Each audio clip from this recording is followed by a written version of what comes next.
Hello, my name is Sandra and I'm a nutritionist, and this is Fibroids and Estrogen, Understand to Heal, as part of the Food for Thought series. I'd just like to start by adding a short disclaimer. I am not a doctor, neither am I a healthcare professional. I am somebody that has previously suffered from fibroids and sought more of a natural process to healing the condition. If you need medical advice, you will need to go to the appropriate people. But if you're looking for more of a natural source, you might find something in this presentation that can help you.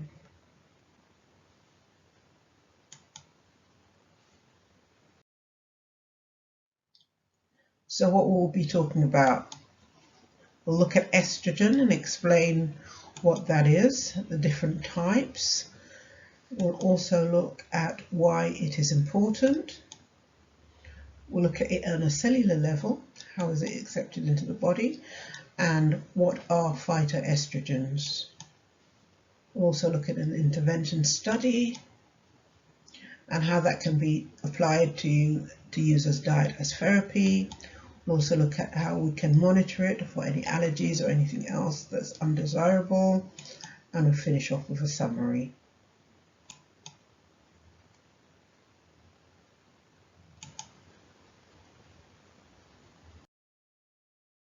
So, what is estrogen? Well, estrogen is the primary female circulating hormone. It is responsible for the characteristic female parts, such as breast growth, monthly cycle of the egg being released from the ovaries, and also the preparation of the womb for fertilization or not. And the levels of estrogen fluctuate depending on where we are in the life cycle. So at the age of 20 to around about 35, it's increasing, but as we hit around about the 40s, around about 50s, and we go into what's considered as a menopause period, it starts to dramatically decrease, until it's depleted around about the 40s and 50s, when we're no longer, the 60s, 50s, 60s, when we're no longer producing ovaries. That's classed as being the menopause period, and that's when it gets depleted.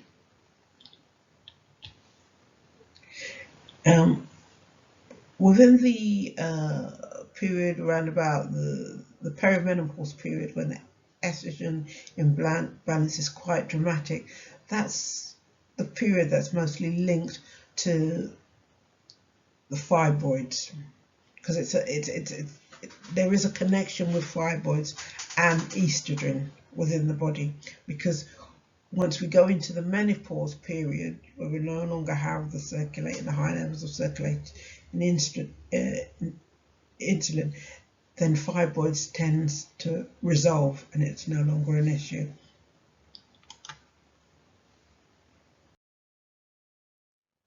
So the types of estrogen.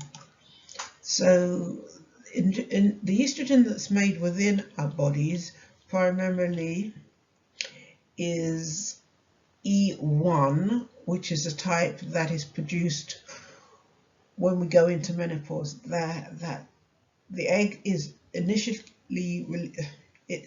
made within the ovaries, but when we start producing the eggs from the ovaries, it's made within the adrenal glands located above the kidneys, and that's the E1 type. Then we have the E2, which is the estradiol. That's the main form of estrogen, and that one's responsible for for women in their reproductive years, and that one is solely produced within the ovaries. Then we have the E3, and this only gets produced when a woman is pregnant, and it's produced in the placenta for the fetus or the baby.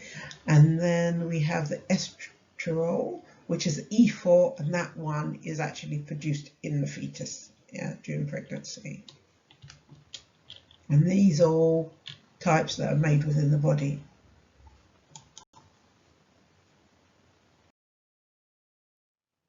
So why is estrogen important? So in addition to the reproductive functions that it's needed to carry it out in women, that's needed for, it's also a hormone that controls other bodily systems.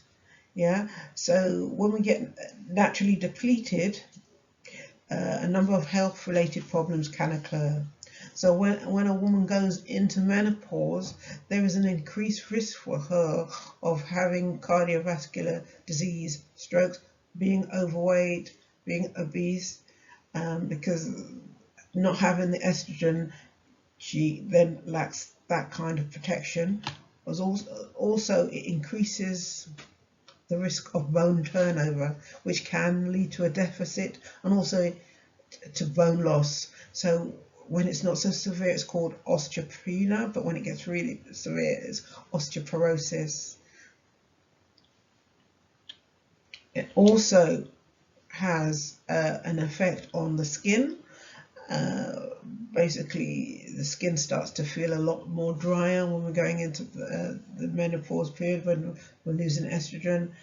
And it also can have an effect on our brain in terms of hot flushing and also sleepless nights.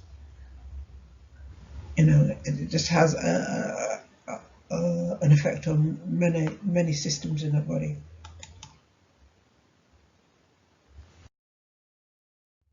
So at a cellular level,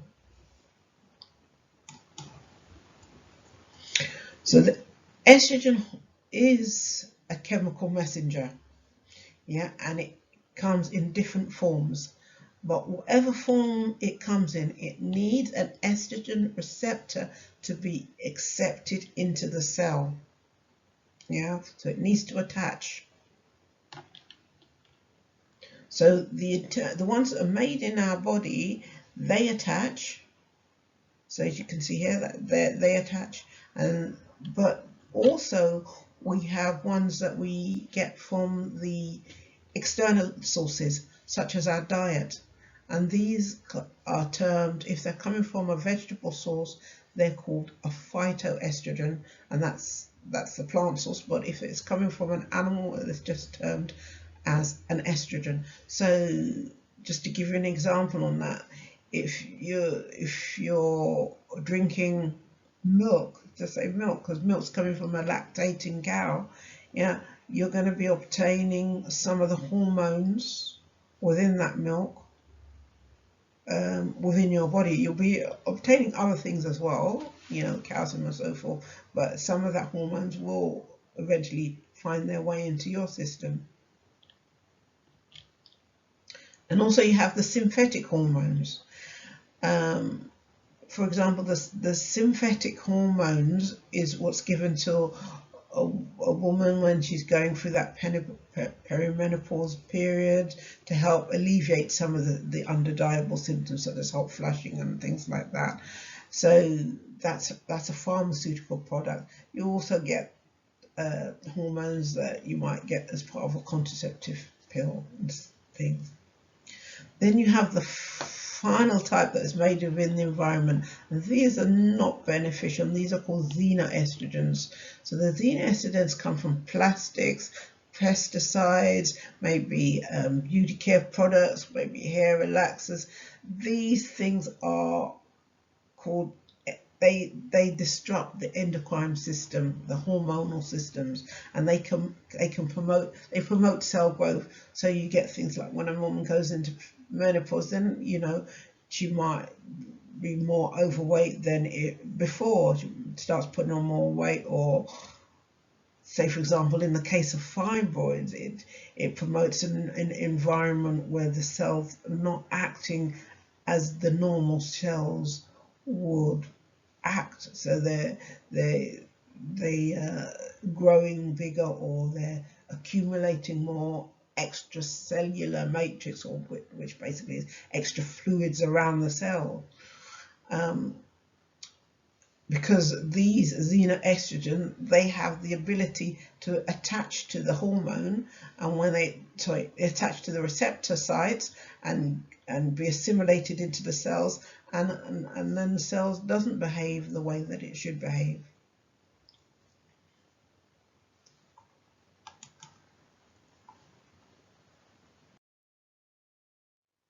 So what about phytoestrogens? Well, the phytoestrogens, they are the plant sterols. They're found in fruit and vegetables, primarily in seeds and legumes. And what they do is they are weaker than the estrogen, the animal estrogen, the ones that are found in our body, and the ones that are made in animals, and also the ones that are synthetic hormones. And they attach and they're assimilated into the body, but they are cleared a lot more quicker. So they don't get stored, and they don't build up in the body in the same way.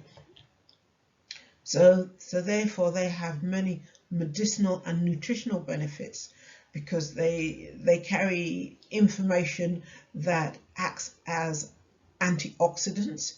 They also act as anti-inflammatory. They can be anti-cancerous. They can be antiviral, depending on what type of phytoestrogen that you are ingesting.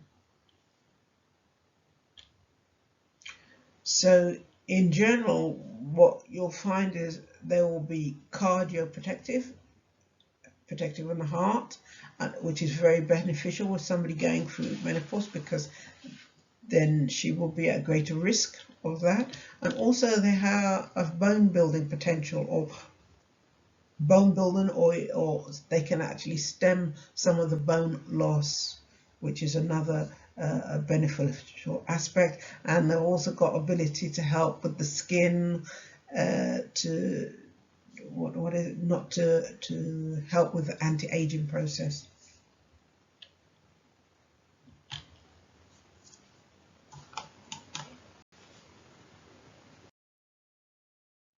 So one research study I looked at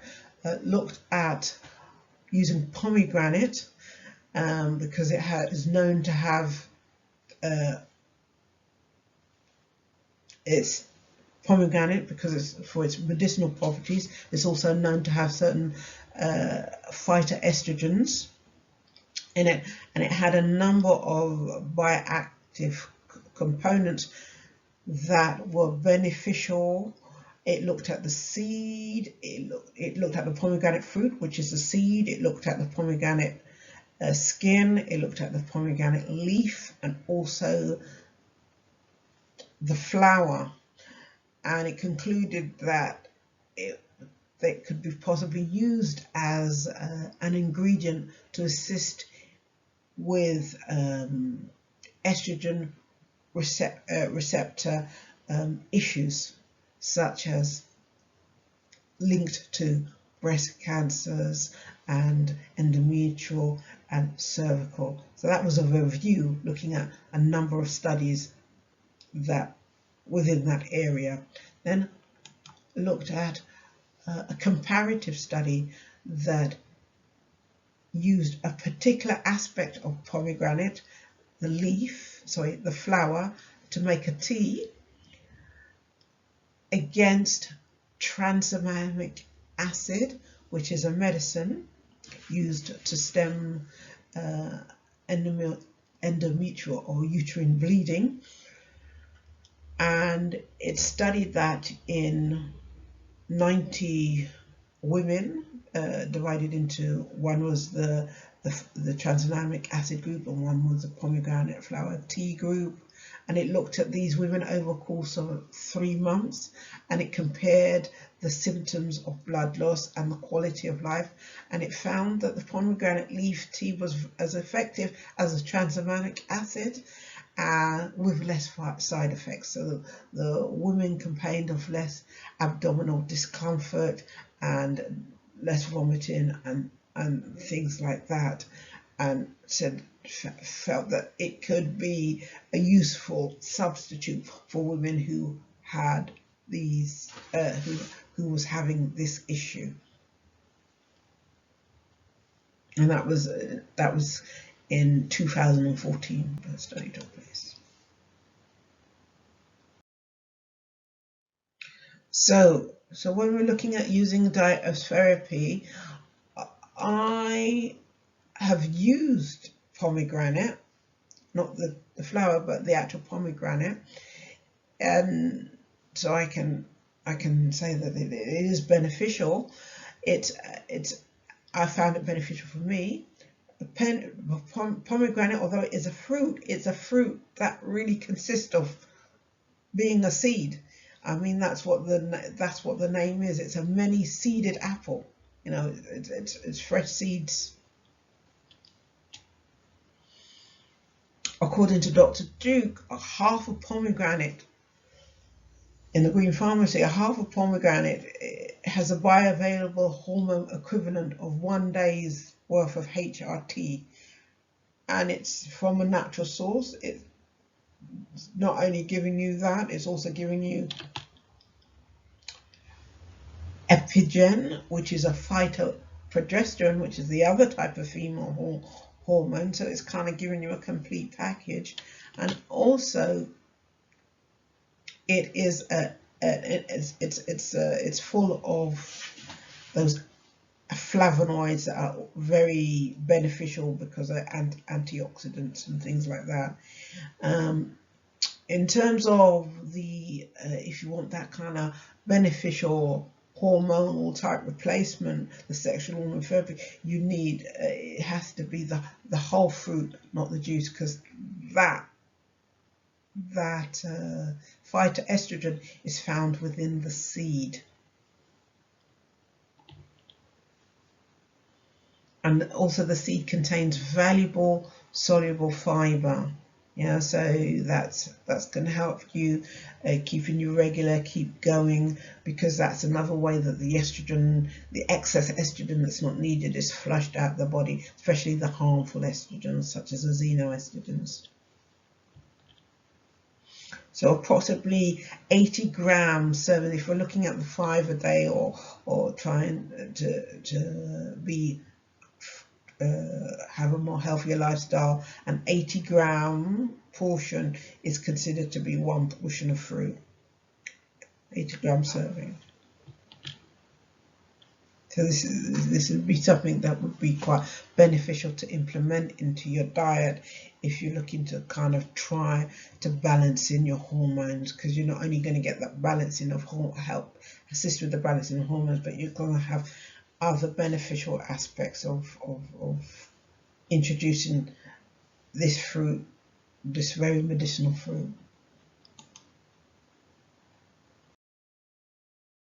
So as with anything, if you're introducing anything, you need to monitor it if you can. You can also track it against your symptoms. You can use a food diary to see if you're getting any improvements. Obviously, if you start getting any symptoms in relation to allergies, it's always a good idea to discontinue and stop using. But if you're not getting any negative symptoms, it might be something that you want to continue. And if you want to keep a food diary, I've included a link where you'll be able to access this information, and you'll be able to print that off from that website.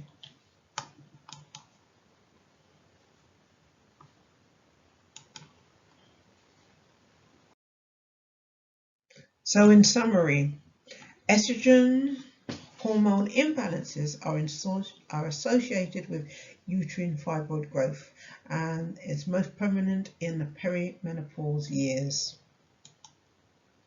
Xenoestrogen long-term exposures are harmful to reproductive health, and pomegranates have high oxidant ability and contains bioavailable phytoestrogens that are weaker than the body's own estrogen, and they can be used to naturally support hormonal balance. Experimentally, they have also been shown to reduce inflammation, heavy menstrual bleeding, tumor cell growth, and cause cell death in estrogen receptor tumor lines such as breast cancers, cervical cancers, and endometrial cancer.